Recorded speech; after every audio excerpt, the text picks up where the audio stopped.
1 year ago today, we lost a legend, the great Gregg Allman. Like many others, Gregg's music has made a prolific impact on me. I wanted to do something to commemorate the anniversary of his passing, so we put together a panel of people that knew him in a way very few did. We have Johnny Podell, who was Gregg's agent from his earliest days with the Allman Brothers till the very end. Alan Paul, the author of the consummate biography of the band, One Way Out. And Scott Sherrod, who was Gregg's guitar player and musical director for the last 10 years of his life.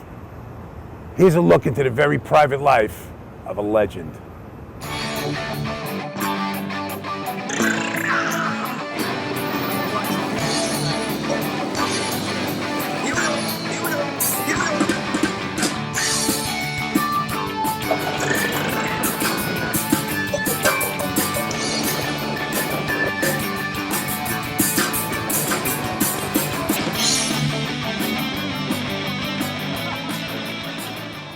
Okay, everybody, we're here on the roof, and today we have John Podell, Alan Paul, and Scott Sherrod. And we're going to talk about the life of Gregg Allman. And we're going to just get right into this, right? What do you guys remember, what's your, most prominent memory of what it was like in his earliest days of music? Johnny was the one who was with him in the earliest days. What was the question? Okay, it's going to be a long conversation. Yeah, I can answer that. That would be great if you right. I think right from the beginning, he was so good looking.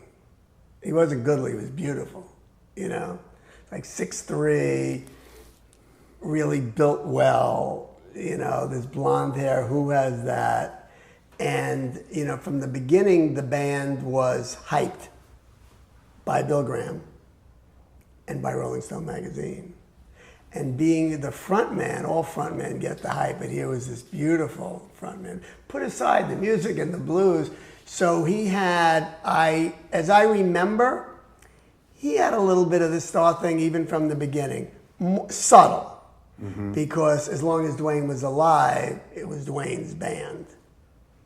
But you could feel it with Gregg, the girls, he liked New York. He didn't feel funny here. Usually these guys were from farms. And he came to New York and he was comfortable. And it was just really nice to see. Well, speaking about his looks, Tom Dowd, great harmonica player, told me a funny story about that pretty early they played at one of the Fillmores with Albert King. And Albert then came out and jammed with them, and they played Stormy Monday, and they did the whole intro and the vocals started. And Albert, being Albert King, wasn't really paying attention to who he was playing with per se. And when Gregg sang the first line, Albert started looking around to see where that voice was coming from. And the way Tom described it is he saw that pretty blonde-haired boy, and he almost bit his pipe in half. He couldn't put it together in his head how that sound was coming out of that face. Wait, can I echo that? The first time I was taken to see the Allman Brothers, a club called Ungano's. I think maybe 69th and Broadway, 70th, but no, where do you play when you're starting out, That was their first shows in New York. Yeah. So I go, and I was pretty green at the time. I actually thought I was going to see the Osmond Brothers. I didn't even know. I was really green in the music. Not that pretty.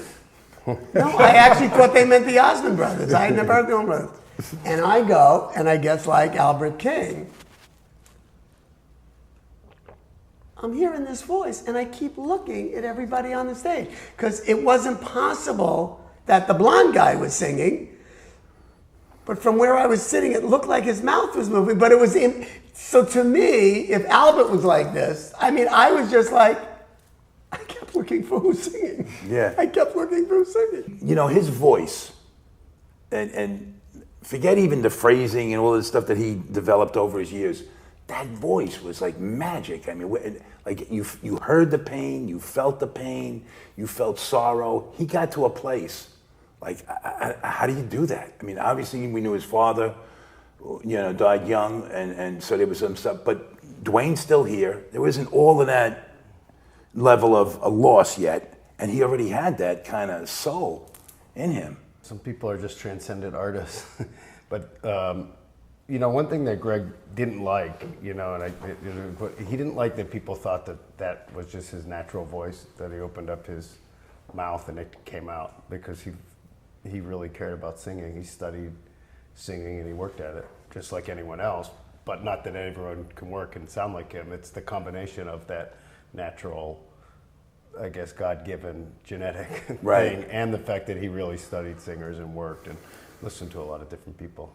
I'm working on a project now about Stevie Ray Vaughan. I mean, Stevie Ray and Jimmy Vaughan both dropped out of school and high school to be musicians. And no wonder I never became a rock star. I finished school. I mean, it was an acceptable thing to do. First prerequisite. Yeah. I didn't know that. I got a degree. I was playing on the Chitlin circuit when I was 16 in the Midwest, and going to high school of the arts during the day. Right. I mean, I just barely got out of high school with a diploma because I was obsessed with blues and soul music and rhythm and blues, and I was playing with, Hubert Sumlin and Pine Top and those guys when I was a kid, going to the other side of the tracks with the Cats. Yeah. I mean, that is getting harder and harder to do. But Gregg, the resonance of his singing style and music for me as a kid who, I went to high school in the 90s. I was raised on, my dad's a musician, so I was raised on a variety of great music, and we would go see Bobby Bland and B.B. King and Little Milton in the 80s at sort of like late in their career. But when I saw the Allman Brothers live, which was definitely, around when I was 10 years old or so, when I saw someone like Gregg, I said, oh, these are the guys who cracked the code, because this is the rock and roll that I want to play, because it's rooted so strong in the blues. And then when I started living with Gregg on the bus, even all the way to the end, he would listen to Bobby Bland or Little Milton or Muddy Waters and just marvel. We would sit there together and we'd just be like kids on Christmas every time we'd put these records on. And it was amazing to see the commonality, for me as a kid who grew up idolizing him and those classic musicians. The second we would be on the bus and listen to music, it would level everything. Right. And you would forget who he was, or that he was a star. And that gets at something else, that he had that obsession and love for the music. It wasn't a casual thing. And modesty. So.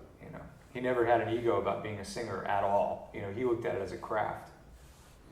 Yeah, he was basically a shy guy, was he not? Yeah. I mean, press-wise, there wasn't a lot of press he did and stuff. Well, and that played to my advantage in some ways over the years, because Gregg liked to talk to people that he knew, and that he trusted, and that he had done interviews with in the past. And it really was born out of being a bit shy and a bit guarded, because these guys had been burned, enough times over the years. Right. And so if they were a few people they'd develop a relationship with, they'd keep talking to. And that was important to Gregg. I'm sure it was important to him working with Scott. I mean, Scott was with him for how many years? Almost a decade. It was since 2008 until he passed away. He moved through some band members, and when he had people he liked, he knew what he liked. Steve Potts was with him for a very long time. But Potts was the best. Once he found the guys that he liked, he kept them close, whether it was in his band or in other areas. That was one of the greatest things about reading your book, by the way, was that you got in that circle.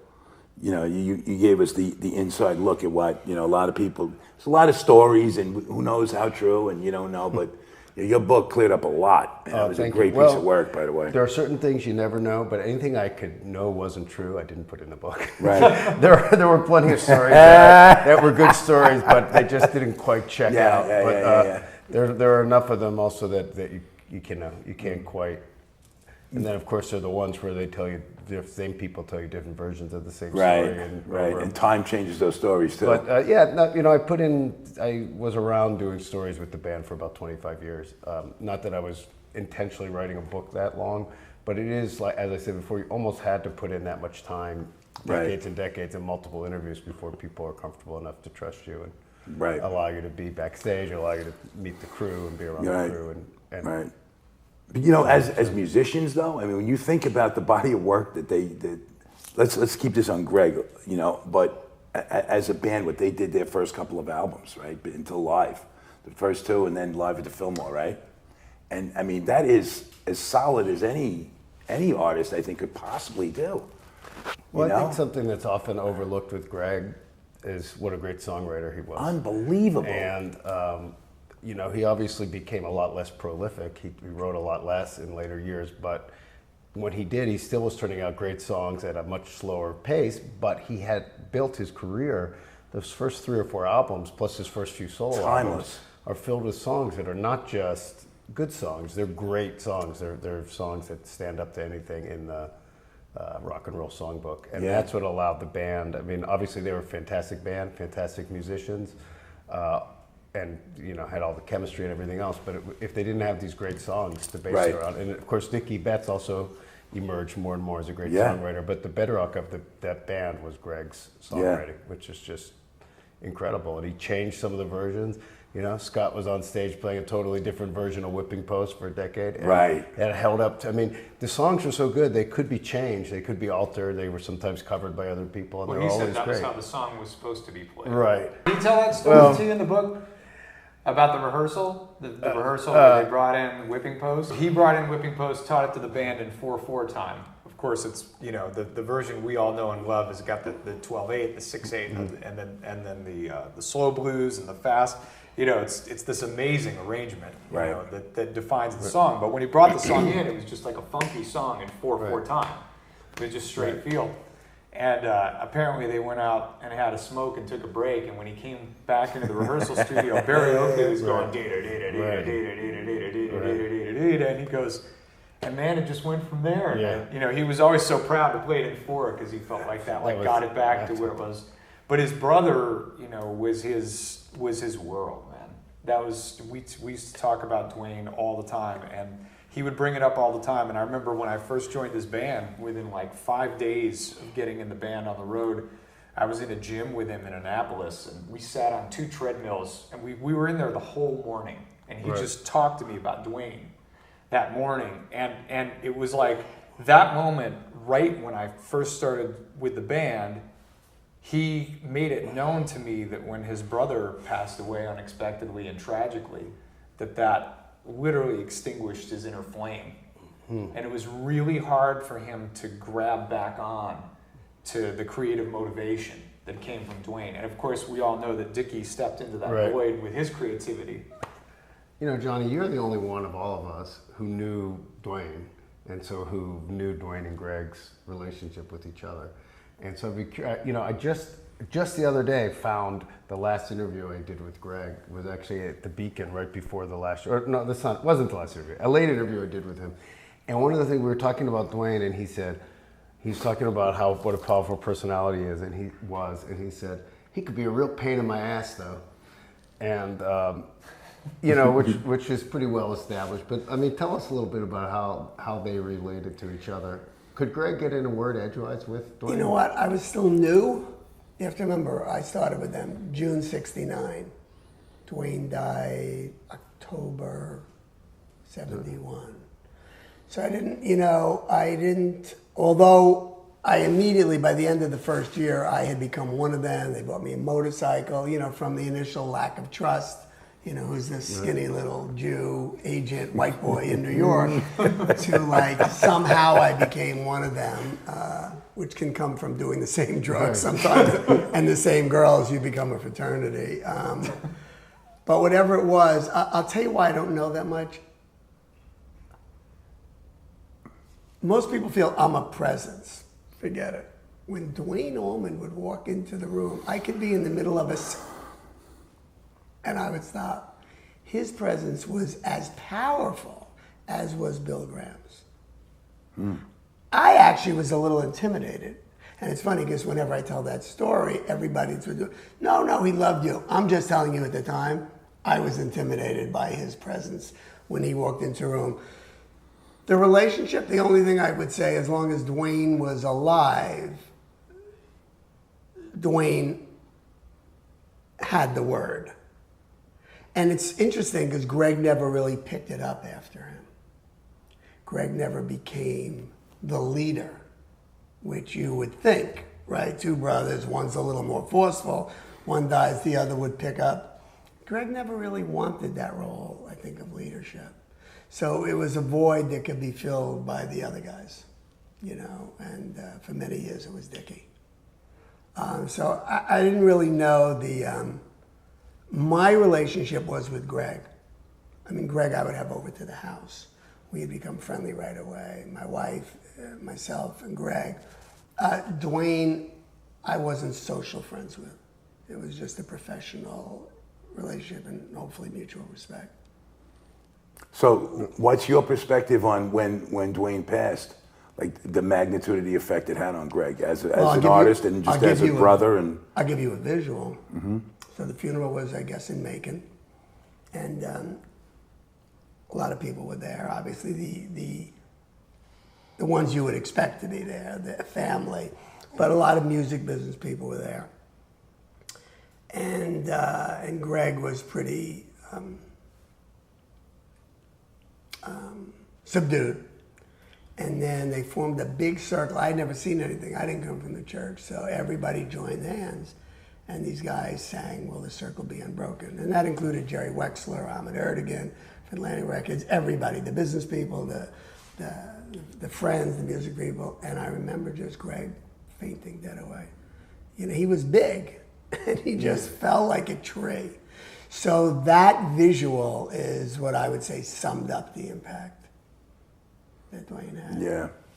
And was he not more of an insightful kind of guy? Like that's where his writing comes from, whereas Duane being the guitar player and more of the energy and the force, but the insight is what Gregg brought. Is that a correct assumption? Or? I don't know. He brought the pain. We all know that. For sure, he brought that up earlier. That's my, I'm not a student of them. Right. I didn't spend 25 years interviewing them.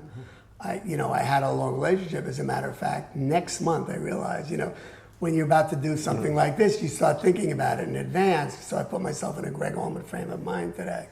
And I realized in 3 weeks, it would have been 49 years that we would have had together. But I didn't study them. It just kind of... It just kind of was. Right. It just kind of was.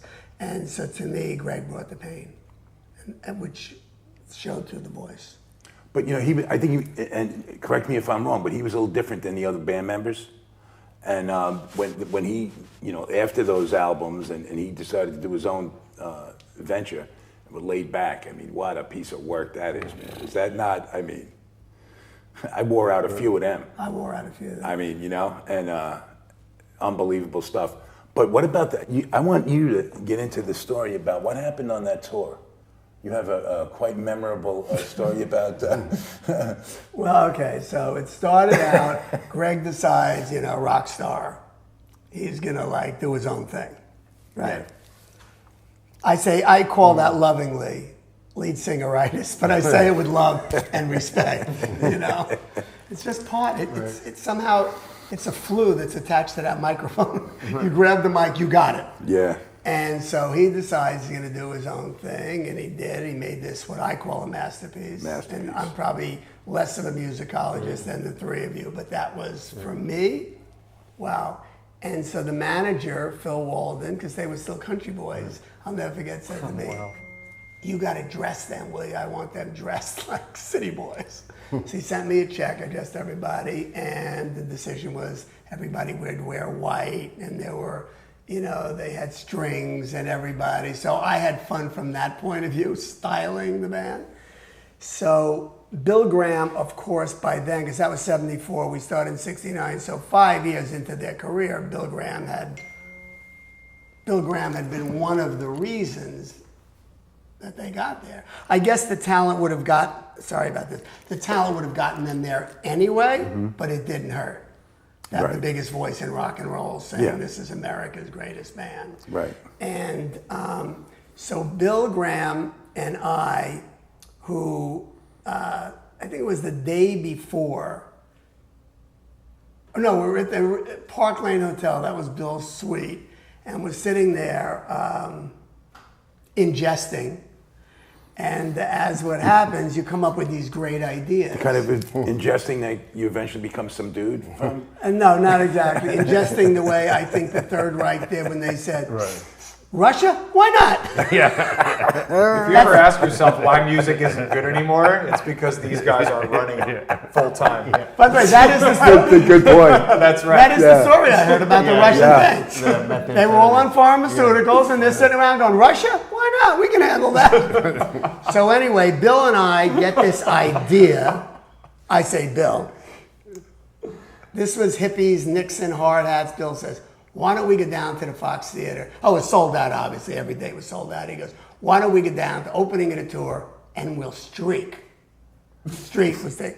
So I'm sitting there going, yeah, it sounds like a pretty good idea. How do you think we should do it? So this continues. This continues in the hotel, to the airport, on the plane.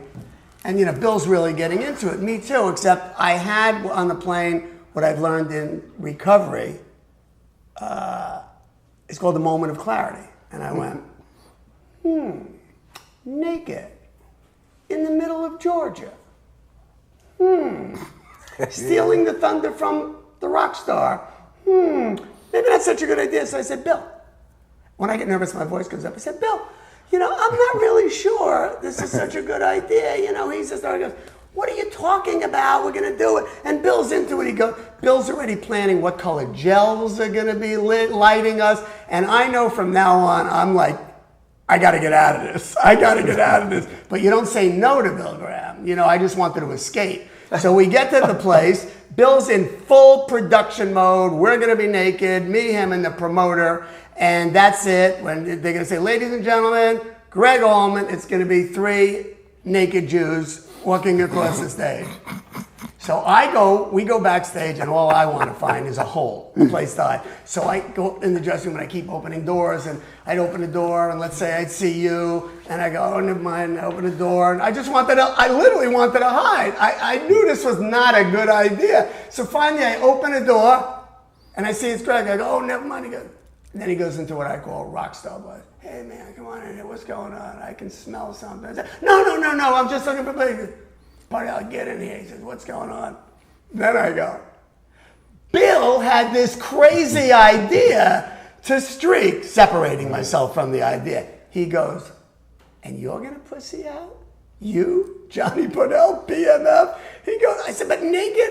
And he takes out, I don't know if we're supposed to talk about, he takes out the biggest tinfoil package ever. He empties it out and says, here, put this on. So now already, you know, I got to go through with it. So there I am with my, you know, tinfoil doily. Bill already has a cocktail napkin tied around his thing, and he's sitting there naked with headphones calling the cues. Like I couldn't wait to get out of there. So anyway, they go, ladies and gentlemen, the Fox Theater proudly presents Gregg Allman. Bill goes out first. I know I'm running across the stage. I start to go across the stage, and all of a sudden I hear this thing. Applause. Thunderous applause. Now I slow down. I do a couple of pirouettes. I milk it. It took me about 15 minutes to cross the stage. The 3 of us, the other guy's name was Cecil Corbett, we get to the other side. You know, it was a moment, right? It was a moment, and everybody took it with the right spirit, and Gregg obviously was not put off. He encouraged me. And so we all go for our clothes, and I noticed Bill was dressed. Cecil was dressed. I couldn't find my clothes. So it didn't take me long to realize the joke was going to be on me. So, you know, when they play a joke on you, the more you play into it, the longer it goes.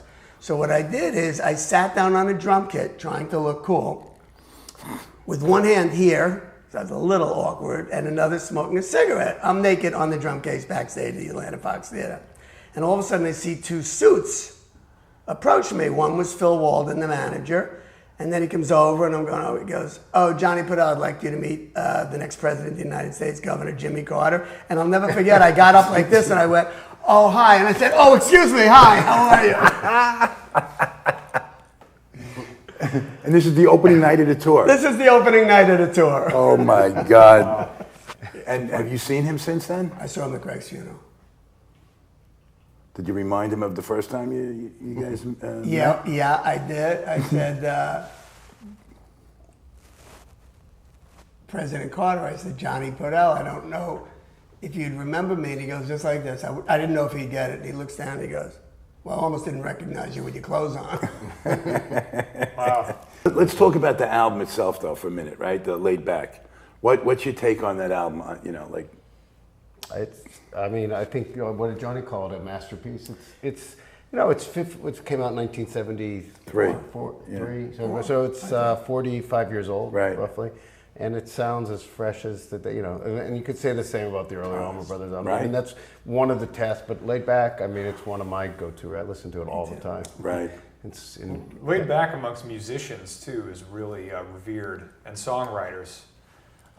It is like the guy said, it's a masterpiece. It's very heavily arranged, the music. There's a lot of 5-horn parts on it, strings, gospel choir. I mean, it's really something else. I had been talking to Gregg in our last year on what would end up becoming our last year on the road. We had a couple meetings where I brought up the idea of going back to Carnegie Hall and perhaps playing Laid Back all the way through and Southern Blood all the way through, because that was also like big arrangements. Yeah. I said you should do the 2 albums back to back, and we were putting together plans to get that done. And I'm disappointed that we didn't get to that point, but the idea at least got out there at the end. Yeah, what a beautiful idea. And I think what's interesting is I think now it's pretty well known, and he talked about it a lot over the years, that Gregg never totally liked the arrangements of some of his songs that the Allman Brothers did, but he bowed to the band and the greater good and his brother's strong personality. And the first sign of that, nobody knew that at the time, when Laid Back came out and he had Midnight Rider on. Right. So a couple of years after, 2 years I guess, after the original, and it's quite different. So first you're like, well, why is he putting out a different version of this classic song? And of course it was different, and that was how he wanted it. And he did that again on some of his other solo albums. And I remember at some point, I thought, when I first heard those, I thought, well, gee, Gregg is like running out of steam. He can't write another song, so he's redoing.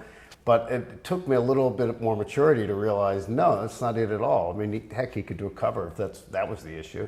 He wanted to do these songs the way he heard them in his head. Yeah. And he loved the Allman Brothers, of course, but he loved his solo project, and he wanted his songs to be presented in a certain way. Yeah. So he redid the ones that he just felt were always not quite the way he wanted. And that was Come and Go Blues was the one for me, man. Right. Like, as soon as I joined the band, one of the first things I proposed to him, even before I was the MD, was like, you've got to do this arrangement from Playing Up a Storm. Russ Title produced, Russ Title. I love that record. I love the sound of it, and it's not as consistent as Laid Back, but it has amazing moments. And that version of Come and Go Blues on that record is so funky, and so that vocal is so beautiful. And I said, we've got to bring it back. And then 4 years later, we started doing it live, and we kind of came up with a 9-piece band arrangement for it. But you're right about that. I mean, it's like I always felt, especially about that song, Come and Go Blues, I always preferred Gregg's version to the Allman Brothers version. It's just so. And you know what? Into the song. This is sacrilegious, maybe. In many ways, he loved his band more than the Allman Brothers. Yeah. Because in the Allman Brothers, he never became the leader. A lot of reasons: shy, substances. Dickie was a dominating type. Gregg was a shy, retiring type. Substances weaken you. And I would say that's part of the reason, but I'm not sure he had that alpha male, I'm taking charge thing anyway. And so, there was a little resentment with the Allman Brothers, who you really said it great, I never thought about that, hijacked the way he heard it. And so with Scott and the band, I mean, he would tell me all the time, Johnny, I said, you really going to go out for more shows? Because Johnny, just send me out every day. I mean, he wasn't able to do it. He said, I love playing with my band. It was never this band, my band, my band, my band. Allman band, my band. Well, and he did, I mentioned I just found the recording of an interview I did with Gregg in October 2014, the night before the start of the final Allman Brothers Beacon run. And I talked to him about why they were ending, and he said, well, I think 45 years is about enough. And I got this band I love, and I want to play as many shows with them as I can. Right. Now, of course, we know now, I didn't know at the moment I was talking to him, that he already knew that he had a terminal illness. Yeah. And I think it speaks to Gregg's love of music and performing. And Scott and I have talked about this, that he elected to keep that pretty much secret. I mean, Scott knew, and some of the guys in the Allman Brothers knew, and some managers, of course, knew, but very few people. I don't think even everyone in the band knew, right? No. Because he didn't want everyone to treat him differently.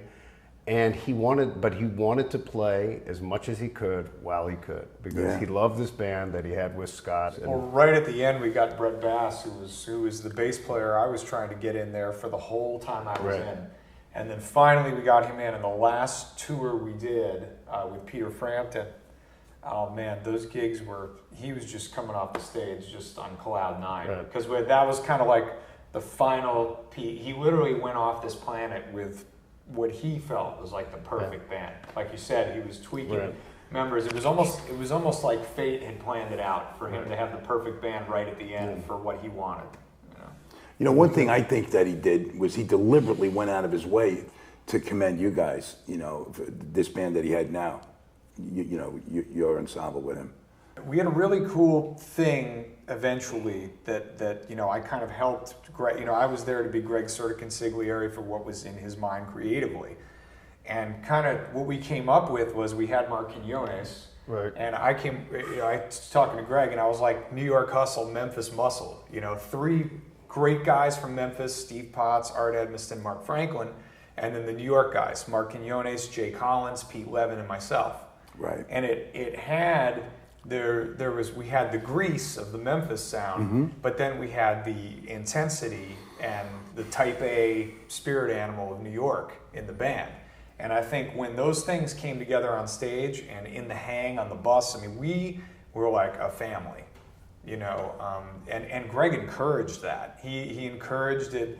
I think a lot of people from the outside looked at the Gregg Allman band as like, okay, well, he had his sidemen and they would do exactly as he said. That was not the environment.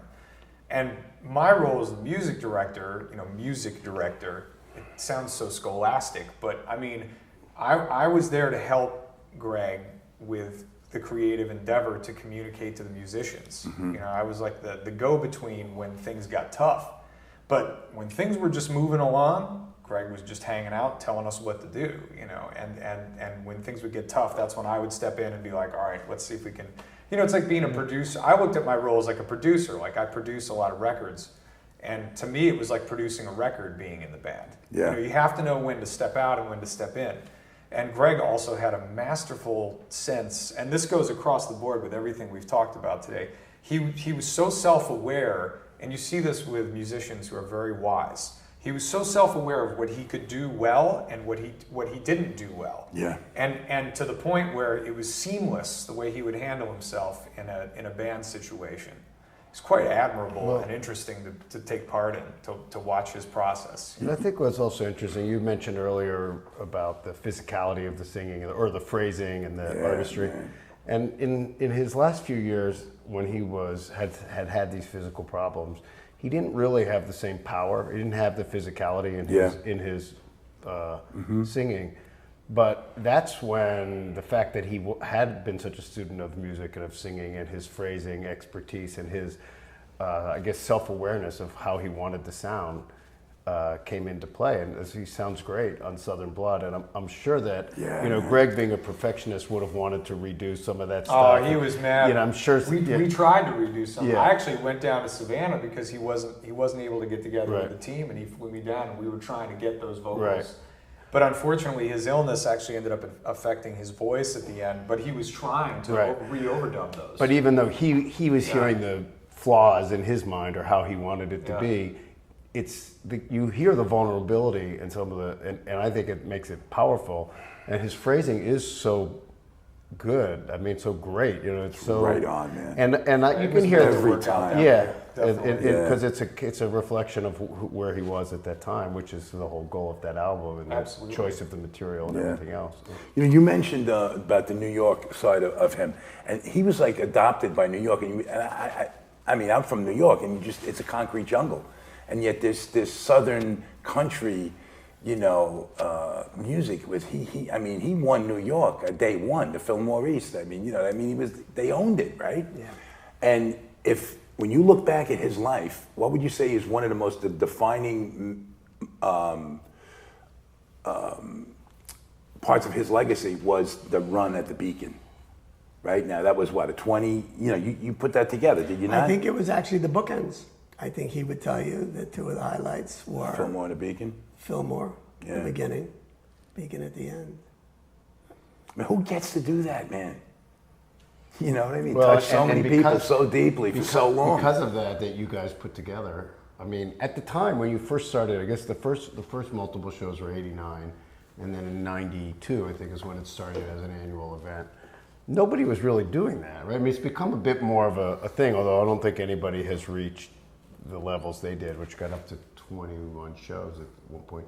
But it has become a little bit more common for bands to have extended runs at theaters. A lot more common. Yeah. Look what Prince did at the O2 Arena in London. Billy Joel, of course, has taken it and gone into another dimension. Stratosphere, yeah. You know, the Residency, Allman Brothers, I guess, probably were the first person that stamped it. Well, you know, it's funny. I always, in some circles, I get a lot of credit for that, right? And of course, to my children, of course, I get all the credit for it. But you know where I got it from? You know where I got it from? I shared it with Scott. So at the risk of being totally transparent on it, I had read that Eric Clapton had done a month at Royal Albert Hall. And I don't think at that moment, I don't even know where I was in my career. You know what I mean? But I think it registered. And so once, I came to Bert, the manager, and I said, maybe it's better to be here for weeks and make a little less money per night than be at the Garden for one night, 2 nights. And, this is the media capital. And I knew when it was, for me, when I knew it was success, when I got in a cab one day and the guy goes, "Where you going, Beacon, huh?" Yeah. It had become such a thing like March Madness. So you get in a cab and say, "Hey, buddy, where you going, Beacon?" Yeah. So that's when I knew they arrived. What kind of impact did Tom Dowd have on Gregg and the band, but Gregg in particular? Working with him. Well, musically or as a person? Both. I think Gregg, seized on a couple of father figures, and I think Tom Dowd was definitely one of them. And it wasn't just Tom. I mean, it wasn't just Gregg who had that relationship with him. I think the whole band did, because Tom was someone who listened to them, didn't force his way. Another New Yorker. Fucking brilliant, that's right. man. Yeah. I mean, what this guy's body, his body of work is Warren unparalleled. Warren described what Tom did often is that he got you to do his ideas, execute his ideas while making you feel that it was your ideas. Yeah. And that probably was especially useful in a band with personalities as strong as those guys. So, let's say you have Gregg and Dickie fighting about something, and Tom just sort of figures out a way to get them where he thinks it should be. And they, if Gregg, he changes the vocal line, but Gregg feels like it was his idea, or he changes the guitar line, Dickie feels like it was his idea. Mm-hmm. It was, he had the sonic abilities that speak for themselves, I think, for the quality of his recordings, but he also had this very, personality that, could be commanding without demanding. New York hustle. Yeah. But it's a subtle New York hustle because people feel, he's just manipulating everyone his way, but not. I heard he could get pretty rough. Mark Quinones, was in the Gregg Allman band at the end. He was in the Allman Brothers for 25 years.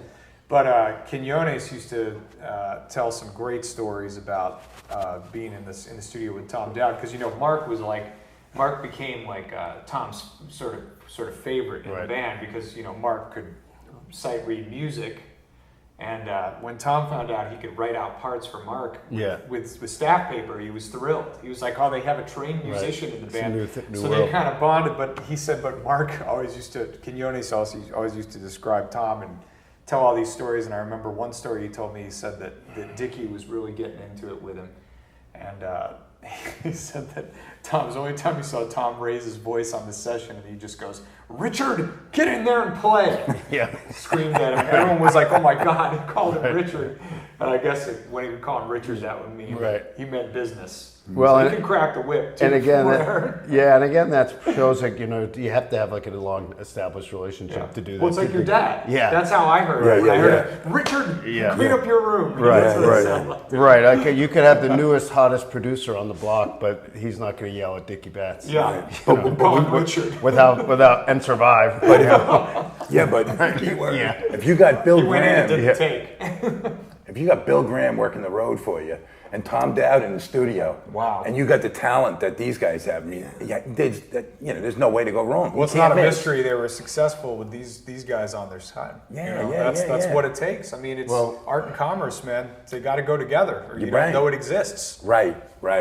And also by having those, those people, by having people that talented in charge of the commerce, the artists don't have to think about it, they can think about the art. That's right. So it's both huge. It's both having the great people because you need the great people, and having the great people because it frees you to not even think about it or worry about it, and know that it's going to be taken care of.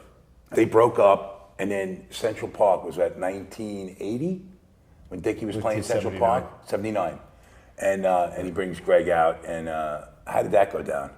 Were you a part of that? I think I was in a rehab at the time. You weren't pulling strings with rehab? I was going to say. But you must have really needed rehab. Yeah. It's cloudy at best. I don't even know. It was before cell phones. Yeah. So you got a good defense. Were you at that show? No, I was at that show. That was a Phil Walden production. Phil pulled that together. What a freaking moment that was. The band Central Park thing was, I think, sometimes you have to lose something to appreciate it, right? And so they all went their separate way, which probably had to happen. And after about a year and a half, they all said, we're making more money when we're together. We're making better music. We like our band better. Pretty much everything you would want out of a band is better when we're together than when we're apart. Yeah. So Butch and Gregg and J-Mo came to Central Park. It was a Dickie Betts and Great Southern show. And nobody knew for sure. And then they did a whole nother show. Yeah, right. And then they had the reunion, and that became the new late night band. Yeah. You mentioned that too, and I think a beautiful thing about Gregg was that there was some trouble. There was some troubled times and darker stuff, and a lot to his story. But the way that he got to go out so gracefully, after whatever happens, all of it, you just put it all in one pile and put it over there. The fact that he was so revered at the end and just appreciated and adored, I think, by so many. Am I right? Well, yeah. I mean, Gregg's death for me was of course, very emotional. And it was professionally like, oh my God, now all these people want me to write about Gregg.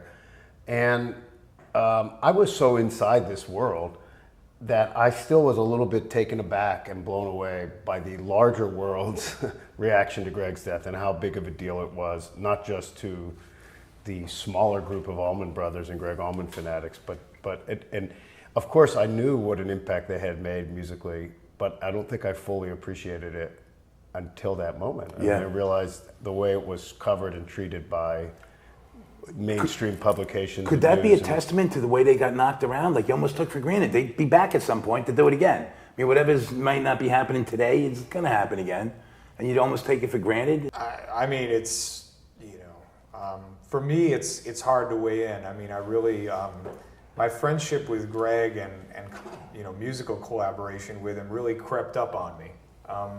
Obviously as a kid he was an idol of mine, but I spent a couple days at his house about 3 weeks before he passed away, and I found out a lot of things from him, and then also at the funeral, which was that night at the big house, spending time with the family and hearing feedback from the family about things he had told them about, my work with him and the band's work and what we've done in the Gregg Allman Band. I was really blown away by it all. I knew it was coming for about 2-3 years, and when it arrived, I mean, the shock of it was of course, we all have to go through that. I mean, we're all going to lose our elders. The biggest takeaway for me is the music. The music does live on, his music, but also there's a huge responsibility with every one of these people we lose, it is another reminder. This is going to have to be cared for, and music will have to go on. It cannot be an endless tribute show. It has got to evolve. And rock and roll can be both protected and innovated. It doesn't just have to be the laptop. You know, you can have bass guitar and drums and keep it moving. And that was something Gregg and I used to stay up late talking about all the time, was about what's going to happen next. And in fact, in the last 2 days when I was with him, it was something that came up a couple times. You know, he was telling me, he's like, man, make sure you got your van and get out there and start playing. You know, and I tell everybody I run into who I enjoy, like, do not, it is so hard right now to get into the echo chamber. I mean, it's such a, like you were saying earlier about, you know, Johnny and Bill Graham and these guys, and Ahmet Ertegun, Jerry Wexler. I mean, these guys were visionaries, you know, and it's hard to find people on that side, but there's a lot of talent now, and I know Gregg was really, especially at the end, really obsessed with that. So the music is what we're left with, and that's the gift, and we have to protect the gift. Yeah. And that's a good way to look at it, that you have to keep pushing it on. I mean, if you look, you know, the Allman Brothers played Muddy Waters songs and Elmore James songs, but they put their own stamp on them, and they completely paid tribute and tipped their hat to these people they loved, but they did it by advancing their music and playing it their own way, not by trying to just sound like them. That's the key. Which is why they, you know. You know, Johnny, you had showed me this was it a card that you got from Gregg? Yeah. What does that mean to you when you can have that kind of relationship with somebody that was so private, and you know that you can have that camaraderie and have that sense of humor with them that very few people probably got? Yeah. Well, you know, I don't really. Our relationship was 2/3 of my life. In years, more. I think I only have one other relationship that predated it. A high school friend. And so, what was the question? There were moments it was amazing. You know, just two guys, you know, him picking me up, of course, always in this ridiculously huge white stretch limo. I'd say, I'll just meet you at Starbucks. No, man, I'll just pick you up. My dorm, everybody's looking like I go to Starbucks. Long white stretch limo. One day I said to him, I said, Gregg, that's kind of not current right now, you know. But he had his thing, and when we were good, because like any relationship, we were close, we were distant, we were close, but always survived. It was great. Two just guys laughing who have been through the wars, who've seen the highs, who've seen the lows, who trusted each other. Somebody told me that Gregg said one thing about me, and it meant a lot to me. It sounds funny that he said, was it in your book or was it in his book? Where they said, well, what about Johnny Purdell? And he said, well, there's a guy that never took a penny he didn't deserve. Now to us that wouldn't be such, but to a guy, you know, growing up in the South, paranoid about the business, drugs make you even more paranoid. That was like the ultimate. So I had his trust, even if we agreed, disagreed. I had his trust, and you know, I'm emotional now, just with this. And I always think I'm not going to be moved, whatever, you know. He was, he changed my life, you know, and I'm glad he's at peace now because he was definitely suffering. Yeah, yeah. And I'm glad, as you're bringing up all of you, that he went out with so much respect. Gracefully, man. It was so, it was cool. And I'm just, you know, I'm really glad. I think I said I posted something after he died, and I think I ended by saying, let's just look at it like Dr. Seuss. Instead of being sad that it's over, let's just be glad that it happened. Yeah. And that's how I feel. And one other thing about Gregg that people should know, just it's totally, he loved dogs. He loved dogs. He had these little dogs, a little dog named Otis, and I said to him one time, I guess it's named after Otis Redding, and he looked at me and said, Otis Rush. Which I thought was so hip, because Otis Rush is really one of the great unsung by the masses. That was one blues. of our first conversations Really? we had. Is he was asking me about, about the music I was into, and I said, well, I grew up playing in Chicago, and he's like, oh yeah, he's like, you ever see Otis Rush? I said, my dad used to take me to see him when I was like 14. So that's like a stamp of approval. He loved Otis Rush. Well, I saw Gregg, if you ever spent time with him backstage on his bus in his hotel room, he had these little dogs always on his lap. And years later, I ended up with a little dog, coincidentally. And I was on the phone, interviewing Gregg after his book came out. I was on the phone. And it was one of these interviews, because Gregg could be like this sometimes. It wasn't a very good interview. Gregg was very bright and insightful when he felt like talking. I did great interviews with him, but there were some interviews where he said yes and no. And this was one of those. And you're starting to go, what am I going to do here? Got to get something going. Yeah. And someone came to my door or something. And my dog started barking. And my dog was sitting at my feet. And I'm totally embarrassed. I'm interviewing Gregg Allman. My dog is barking. And Gregg totally perks up. He goes, hey, man, what you got there? What kind of kitty you got? He always called his dogs kitties. And so I told him, I'm like, he's a Morkie. Turned out he had a Morkie. He goes on, and we talked about dogs for a while, and then the whole interview changed. And the rest of the interview, that was what I was searching for something to like get him going, and it turned out to be the thing that I was like horrified when it happened, which was my dog barking. We talked about dogs for about 5 minutes, and then boom, we're back to like, let's go, let's wrap. How much do you miss him, Scott? Well, I mean, it's, we've all here have had our different experiences with Gregg, and I think it's a really interesting group from the I consider these guys part of the family. Absolutely. And I think with three different perspectives. I mean, I obviously I raised on the music and a fan, and sort of considered myself at best an apprentice when I was working for him, to try to study and help and understand and get as much wisdom as I could. But then, of course, I ended up becoming this kind of part of a team at the end in the last couple of years that kind of shepherded him through the end of his creative work. I mean, that's what Southern Blood is. That's what the song that he and I wrote over the course of 3 years was. It was his final crucible and last testament creatively. Honestly, the best thing about the experience on a personal level was hanging out with him, living on a bus with him for almost a decade. And if there's anything I miss about the experience, it's the band being on the bus and him laughing in the corner.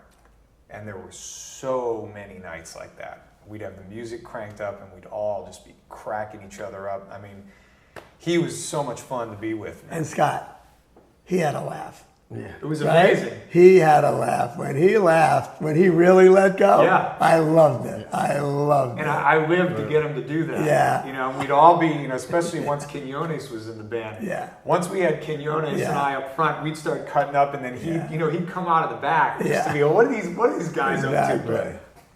And that's really what I missed on a personal level. That's what I missed the most, is the camaraderie. There was real camaraderie.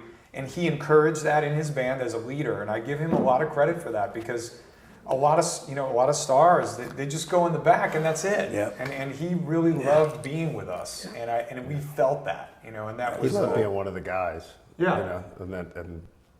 Musicians. He loved musicians. Yeah. He considered himself a musician first. That's what he considered himself. Like a one of tradesman. us. That was once he got off the stage and got in his pajamas, it was like we were all the same. Another thing about Gregg, which you must have experienced on the bus, he loved film. He was right. I mean, he loved TV shows and movies. He must have always had some good. Squidbillies was his favorite when that first came out. I was going through when I was writing the book, and I was listening to as many old interviews, going through tapes of old interviews, and there was one. I was on the bus with him in the late '90s, and he was watching. We had to wait to start the interview until X-Files ended. Oh yeah. And so we're watching, and he turns, and so on the tape, it's rolling, and he's just offering commentary on X-Files, and he turns to me and goes, "I wish they'd just do it already, God damn it!" that was his, and I was listening to the tape, and when I first heard that, I thought, "What is he talking about?" I had to go back. Oh, it's X-Files. Okay. This is an honor, man, to be talking about Gregg in this with you guys and with your perspectives. And before we go, I spoke to you the other night about picking out a song, and when I thought about it, I'm looking over all the stuff, and I'm thinking, I have almost personal moments with so many of these songs, right? But honestly, that last, My Only True Friend, I think that gets, that's it, clearly. Well, that's me, you know what I mean? Like, that just sums it up. That's who he is, it hits the soul, that song, and when you hear him sing it, when he says, I hope you're haunted by my words, that's fucking cool, man. Yeah, I mean, I'll never forget when he wrote that line down, because we had the song going. Of course, the song started with me being at his house. We were working really hard on this other song that we finished, which coincidentally is going to be on my record that's coming out in September. We finished 2 songs. And Only True Friend, we were like, all right, we have the song, and let's move on to another one. We didn't know what we were going to do next, and I was at the house, and I was staying in his mom's room at the time with all the pictures of them as kids, and I had a dream about them, and I had this dream where Duane basically spat out the first verse. That was my dream, and I ran downstairs, and I grabbed the guitar, and I started to play, and I wrote those words down. And then we started working over the course of this 2-year period or whatever it was. And right in the middle of it, when he was here with the Allman Brothers, I went to his hotel room to work on the song some more. And that day was the day, they were doing the Beacon run, and that was the day he told me that he was terminally ill. And that was the day when you brought up that line. We had a different pre-chorus, and he reached across, and I'll never forget this moment. He crossed everything out in the pre-chorus, and he wrote those words right after he told me he was going to die, in that same 10-hour period I was in his room, because we just ended up hanging out like the whole day. And I think when he wrote that line, that was when I understood what was going on, and I never shared with him the Duane dream. I kept trying to find a time to tell him how it started, but I didn't want to color his experience, and I'm really glad I didn't, because the song ended up having, from each different line, it has a sort of a different element of experience for him. I think with him delivering it and singing it, it's him telling his life story, and that we didn't come upon that by design. It kind of evolved and evolved and evolved, and then of course the last verse, Gregg kept saying, it's missing something, and we were in Muscle Shoals halfway through the week. I thought, this song may not make the record. It's the only Gregg Allman composition that's going to make it. The other song isn't on the docket. And he said, it's missing something. And Mark Quinones said, you should try to come up with a third verse.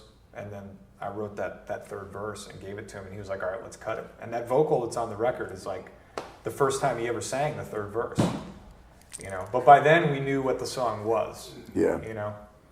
But it was a hell of a crucible, that song. Yeah. Do you have a favorite Gregg's song? Almost his whole catalog has been meaningful to me, and I just have loved it at various times. But I probably would have to point, if I had to pick one, to Ain't Wasting Time No More. Because from the very first time I heard it, I knew about Duane's death and that he had written it in reaction to it. So I found that very moving. I find it, aside from that, to just be a great piece of writing, a great piece of music. It's Dickie Betts is playing slide on it in Duane's absence, and you can feel Duane's absence in that, and the fact that Gregg, in the reaction to this incredible tragedy that struck him so deeply, was able to respond with that song in very short order, has always been inspiring to me. So aside from just loving the song, I think it's really a great example of using art and your own abilities and sensitivity to overcome tragedy. And there's a certain defiance in the song, and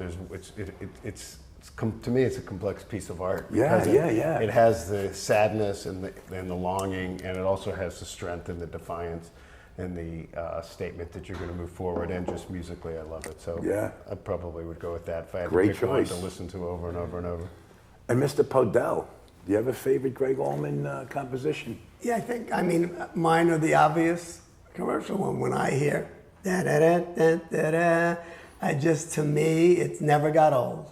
Acoustic, electric, with the band, with his band. It'll always be Midnight Rider.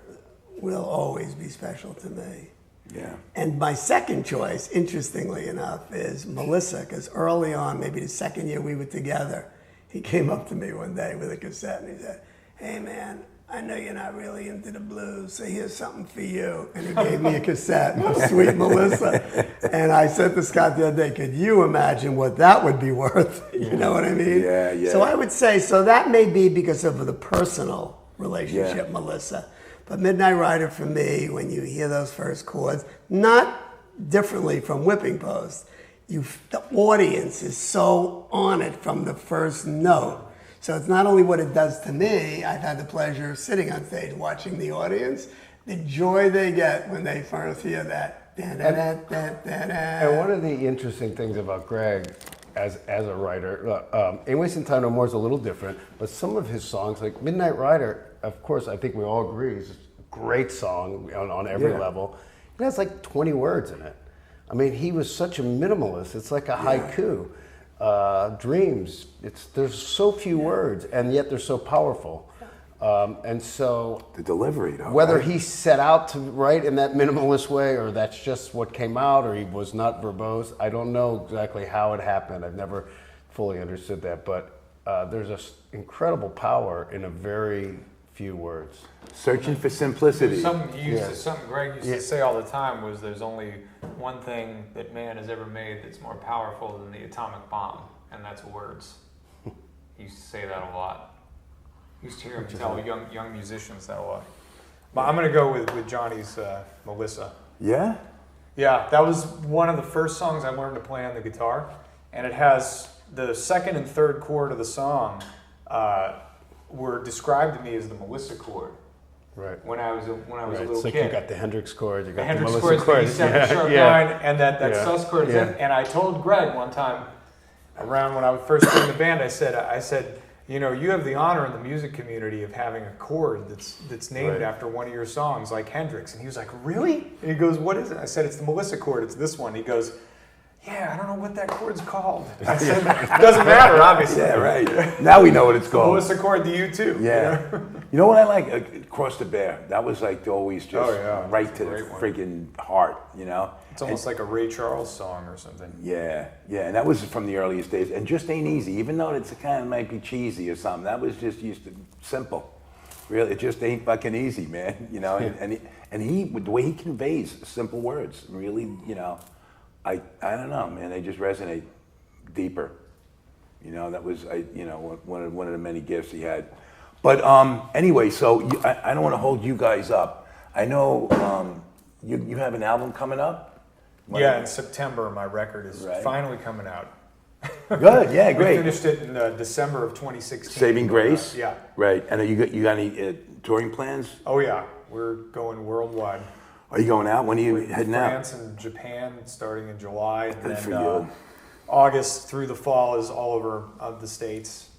And, you know, going into 2019, I think we'll start making a bigger noise.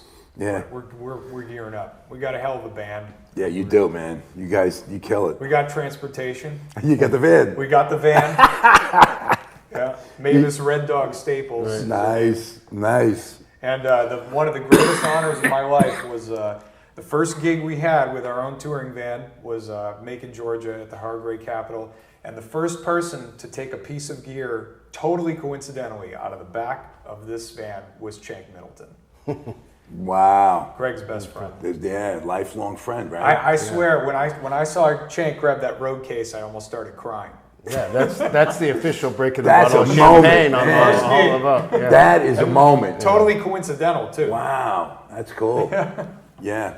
What about you, Alan? The One Way Out, a masterpiece, right? What do you got coming up? Well, I'm just finishing up work on a Stevie Ray Vaughan biography. Working on that with Andy Alador.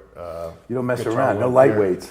Well, after this, you know, my publisher came to me and said, "Who else would you want to do?" You know, this was luckily successful. They wanted another one, and I had to follow it up with someone worthy. You know, the Allman Brothers. You certainly did. Yeah. So tackled Stevie Ray. It's been enriching and difficult project. I look forward to it being out, but it will probably be about another spring of 2019. We'll have Great.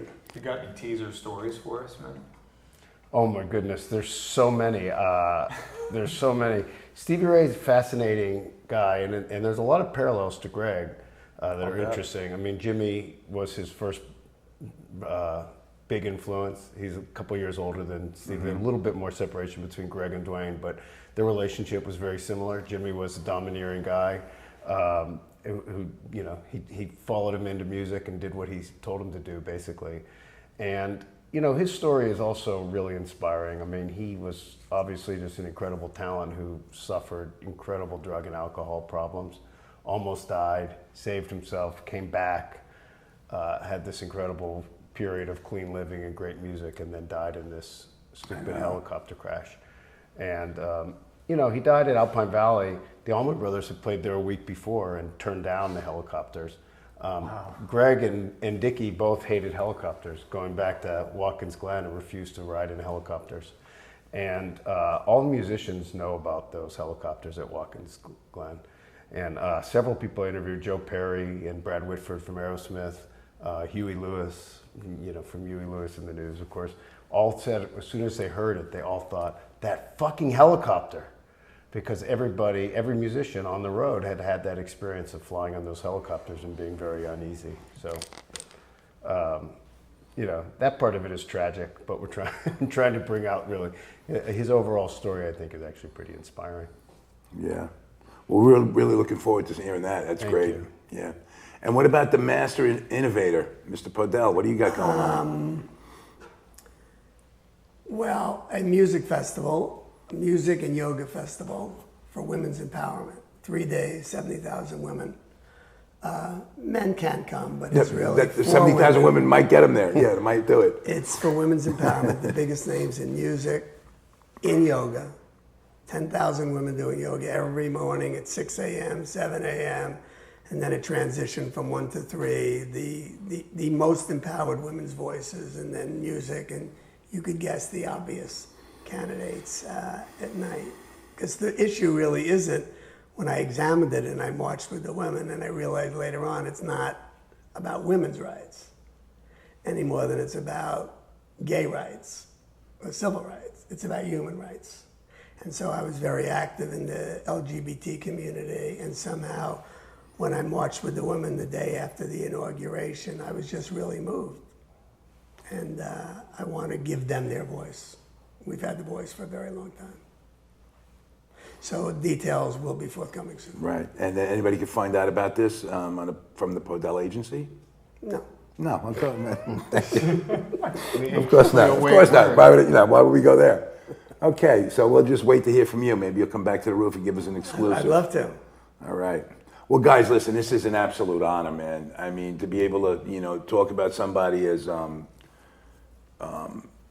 impactful in my life as a performer and just as a fan, just being able to appreciate what he's done in certain moments, and to be able to have you guys talk about it, from the inside, and covering, the span of his entire career is a thrill. And the integrity in this panel right now is as good as it can get. So I thank you all for that. And we'll see you guys down the road. And for Gregory Lenore Allman, this is for you. Thank you, buddy.